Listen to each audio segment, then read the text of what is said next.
हर हर महादेव श्री स्वानमस्तु मित्रों में दोस्तों एक बार फिर आप सभी शिव भक्तों को मित्रों मेरे चैनल श्याम सदाशिव में स्वागत करता हूं। आशा करता हूं आप सभी शिव भक्त स्वस्थ और फिट होंगे। चलिए मित्रों, आज मैं आप सभी शिव भक्तों के लिए कलयुग की एक सच्ची घटना लेकर आए कि हनुमान जी महाराज कलयुग में एक कथा सुन रहे हैं। आकर के कथा सुनते हैं इस कलयुग में। तो इस कलयुग की एक सच्ची घटना आप सभी शिव भक्तों के लिए लेकर के आए हैं। तो चलिए मित्रों, माताओं, बहनों, इस घटना को, इस कथा के माध्यम से मैं आप सभी शिव भक्तों को सुनाने जा रहा हूँ। तो इस कथा को आप अवश्य श्रवण करिएगा मित्रों, और मैं निवेदन यही करूंगा कि आप अंत तक इस कथा को अवश्य श्रवण करिएगा। तो चलिए मित्रों, ज्यादा समय न लेते हुए चलते हैं उस कथा की तरफ, जानते हैं कथा का सार। जीजा माता ने कहा, बेटा इसे जीत लियो। दो तपस्वी, दो योद्धा, अद्भुत वाले तानाजी और उनके पुत्र, उनका सर्वोच्च बलिदान हुआ। हमारे महाकवि भूषण ने बड़ी प्रशंसा करी है।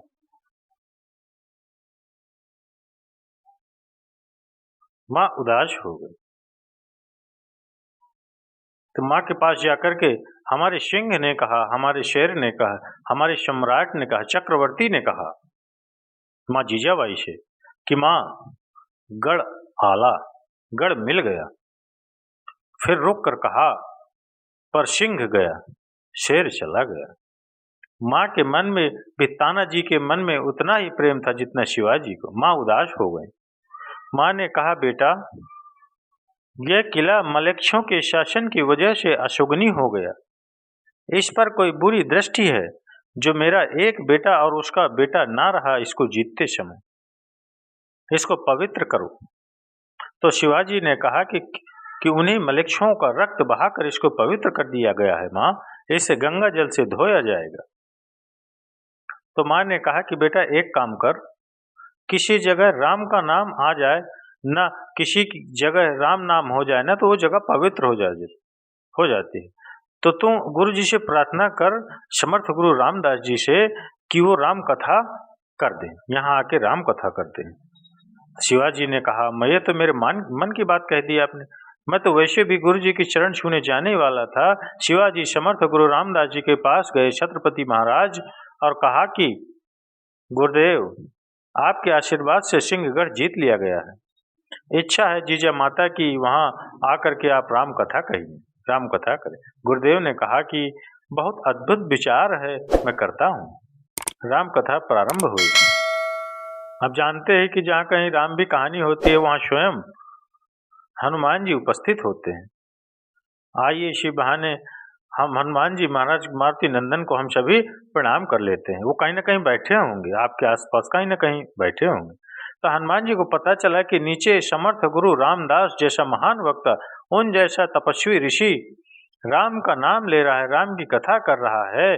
तो हनुमान जी भी वेश बदल करके कथा सुनने के लिए सामने बैठ गए। अब राम की कहानी चली। जन्म हुआ, विवाह हुआ, निर्वासन हुआ। हनुमान सुने, हंसे, रोए। जैसे कथा में कुछ लोग रोते और हंसते हैं, जैसे संवाद आता है। लेकिन जब प्रसंग आया अशोक वाटिका में माता सीता के से हनुमान के संवाद का, तो समर्थ गुरु रामदास ने वर्णन किया कि बड़े बड़े वृक्षों के नीचे, एक अशोक वृक्ष के नीचे जगत जननी बैठी हुई थी। हनुमान ने आंखें बंद कर ली। हनुमान सीन मिलाने लगे कि कैसा था। वो तो प्रत्यक्षदर्शी थे। बहुत सुंदर वायु चल रही थी, बोले बिल्कुल चल रही थी। बड़े बड़े पेड़ थे, बोले बिल्कुल थे। माता वलकल वस्त्र में ऐसी लग रही थी जैसे विद्युत स्फुल्लिक रख दिया गया हो किसी वलकल में, बिल्कुल ऐसा ही था। बड़ी बड़ी भीमा काय राक्षसियां बाहर पहरा लगा रहे थे, बिल्कुल ऐसा ही था। और माता सीता जहाँ बैठी हुई थी अशोक वाटिका में, सफेद रंग के सुंदर सुंदर फूल खिल रहे थे। यहाँ हनुमान की कल्पना से कहानी अलग हो गई। हनुमान ने कहा कि एक सेकंड, ये लाल लाल रंग के फूल थे, ये सफेद कहाँ से आ गए? सफेद तो एक भी नहीं था। समर्थ गुरु कहते रहे कि सफेद रंग के फूल खिल रहे थे। हनुमान बेचैन हुए। फिर वो बीच में से खड़े हुए और हाथ उठाया। उन्होंने कहा, हाथ उठाया तो बोले एक सेकंड। तो समर्थ गुरु रामदास जी ने कहा, बोलो बालक, क्योंकि आप सम्मानित वेश में थे। उन्होंने कहा कि आप गलत कथा सुना रहे हैं। वहाँ लाल रंग के फूल खिल रहे थे, सफ़ेद नहीं। तो जैसे अभी मेरे भी आप इधर उधर किसी कोई कह दे कि कोई कह दे तो आप कह देगा कोई बैठा देगा कि कोई अतिथि हैं, कोई गुरुजी बोल रहे हैं तो आप बैठ जाओ। तो ऐसे ही पास खड़ा सैनिक बोला कि गुरुजी बोल रहे हैं, आप बैठ जाओ। बैठ गए बेचारे। फिर आया सफ़ेद रंग के, फिर खड़े हो गए। बाकी सब तो ठीक है, गुरुजी आप फिर गलत बात कर रहे, फूल लाल रंग के थे। गुरुजी फिर भी नहीं माने। इस बार हनुमान क्रोधित हो गए और वो वास्तविक हनुमान के वेश में आ गए। लेकिन हमारी आस्था इतनी कमजोर है, हम इतने कुतर्की हैं कि हमको अगर कहीं पर भी मर्यादा पुरुषोत्तम श्री राम प्रकट हो जाए तो हम में से 100 के 100 लोग मानेंगे कि अच्छा वेश बना के आ गए, क्योंकि हमारी आस्था ही नहीं है। हमारी ये भाव ही नहीं है कि हमारे प्रत्यक्ष हमें लगे। कहते हैं कि मीरा ने दूसरे पुरुष से प्रेम कर लिया। दुनिया का सबसे पुराना डीएनए है मेवाड़ राजवंश का। महाराणा सांगा के पुत्र कुंवर भोजराज की पत्नी थी वो मीरा।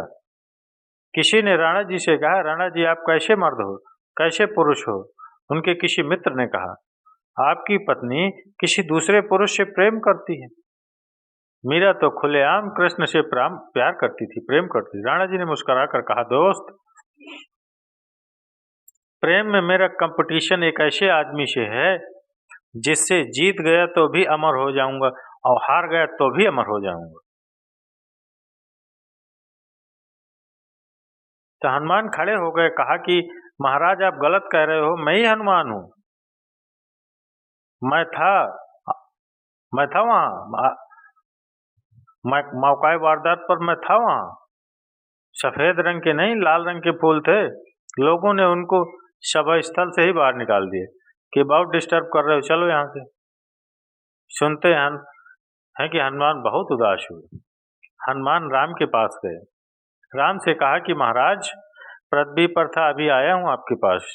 नीचे बड़ी अनीति हो रही। समर्थ गुरु रामदास कहानी सुना रहे हैं। छत्रपति महाराज शिवाजी और जीजा माता सामने बैठ करके सुन रहे हैं और वो कह रहे हैं कि जब अशोक वाटिका में माता कैद थी वहां सफेद रंग के फूल थे, जबकि वहां तो लाल रंग के फूल थे। तो हनुमान के सिर पर हाथ फेरते हुए रामचंद्र जी ने कहा, बेटा हनुमान, मान जाओ, सफेद रंग के ही फूल थे। हनुमान ने कहा, कैसी बात करते हो, आप तो वहां मौजूद ही नहीं थे, आपकी तो गवाही मान्य ही नहीं है, आप तो वहां थे ही नहीं। तो सीता जी के पास गए और कहा, माता बड़ी अनीति हो रही है, कहानी गलत सुनाई जा रही है। आप थी वहां, मैं था वहां, आपको ध्यान है ना, आपको लाल रंग के फूल थे जहां आप बैठी थी, आपको याद है ना? तो माता ने हनुमान के सिर पर हाथ फेरते हुए कहा, वत्स हनुमान, मैं तुमको लवकुश से ज्यादा प्रेम करती हूँ, लेकिन समर्थ गुरु रामदास से प्रश्न मत करो, वो संत हैं, सफेद रंग के ही फूल थे। लोकगीत में कथा आती है कि पहली बार अपनी माँ अंजनी की गोद में फुट फुट कर रोए हनुमान और कहा कि मैं जिनके लिए अपना जीवन दे रहा हूँ, जो मेरे प्राण हैं, वो दोनों ही मेरे साथ नहीं, एक सत्य बोला जा रहा है, एक असत्य बोला जा रहा है। माँ अंजनी ने जो उत्तर दिया, आप सुनिए उसका उत्तर कि कौन सी किताब पढ़े, किस दृष्टि से पढ़े। अंजनी ने कहा कि बेटा, वो दोनों भी सच बोल रहे हैं और तू भी सच बोल रहा है। हनुमान ने कहा, ऐसा कैसे संभव है? माँ ने कहा, बेटा दृष्टि का फेर है। अपने आराध्य प्रभु की पत्नी को एक पापी और अनाचारी रावण की कैद में देखकर तेरी आंखों में जो लहू उतर आया था, उसकी वजह से तुझे वो फूल लाल रंग के लगे और जगत के कल्याण के लिए जिस निर्मल दृष्टि से समर्थ गुरु रामदास इस पृथ्वी को देख रहे हैं, उस उजली दृष्टि के कारण उन्हें वो फूल सफेद रंग के लगे, सफेद रंग के लगे। तो जिंदगी के फूल ना लाल रंग के हैं ना सफेद रंग के हैं, जिस नजर से देखो उस रंग के हैं। तो चलिए मित्रों, माताओं, बहनों, मैंने आप सभी शिव भक्तों को कलयुग की एक सच्ची घटना, जो हनुमान जी महाराज की एक घटना, विशेष घटना, वो मैंने आप सभी शिव भक्तों को कथा के माध्यम से सुनाई। तो चलिए मित्रों, अगर ये कथा आप सभी शिव भक्तों को अच्छी लगी हो तो इसके लिए एक लाइक और कमेंट्स में हर हर महादेव, श्री शिवानमस्तुभ्यम, जय श्री राधे कृष्ण, जय सिया रामचंद्र जी हनुमान जी, कुछ भी जो आपकी इच्छा का वो कमेंट्स में अवश्य लिखिए।